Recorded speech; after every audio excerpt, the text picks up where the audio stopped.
Tak lepas tanggung jawab, Sule nyatanya masih rutin kirim uang untuk Atsam.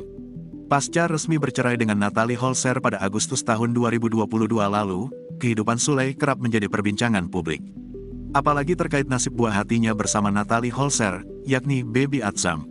Saat ini, Baby Atsam sudah berusia genap setahun. Ya, dalam usianya yang kini sudah menginjak 1 tahun, Baby Atsam sudah mulai merasakan sekolah perdananya. Melihat perkembangan Atsam tersebut, tentu menjadi kebahagiaan tersendiri bagi Natalie Holzer dan Sule. Namun hal itu juga menjadi beban bagi Sule, sebab Sule tanggung jawab Sule terhadap kebutuhan anak semakin besar. Meski kini sudah pisah rumah dengan Natalie Holzer dan anaknya, Sule tak ingin lepas tanggung jawabnya sebagai seorang ayah. Selama ini dia dituding lepas tangan terhadap nafkah Atsam. Hanya saja kenyataannya tidak demikian. Aku harus bekerja keras kan Atsam harus sekolah. Buat biayanya Atsam, belum Ferdi, belum yang lain.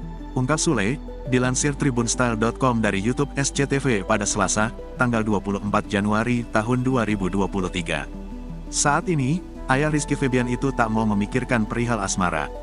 Dia hanya ingin fokus bekerja demi mengumpulkan uang untuk biaya anak-anaknya. Yang aku pikirin itu biaya untuk anak-anak. Kalau untuk asmaraku sendiri ya jalanin sendiri aja. Ada yang mau syukur, nggak ya udah, bebernya. Sule juga menegaskan bahwa dirinya selama ini tak pernah sekalipun lepas tanggung jawab dalam hal biaya hidup Atsam. Sang komedian juga rutin mengirimkan uang bulanan untuk Natalie. Kalau buat sekolahnya nggak lepas dari tanggung jawab. Kemarin aja mamanya, Natalie Holzer, ini buat sekolah Atsam, oke ya udah. Terus bulanan juga masih jalan, terang Sule.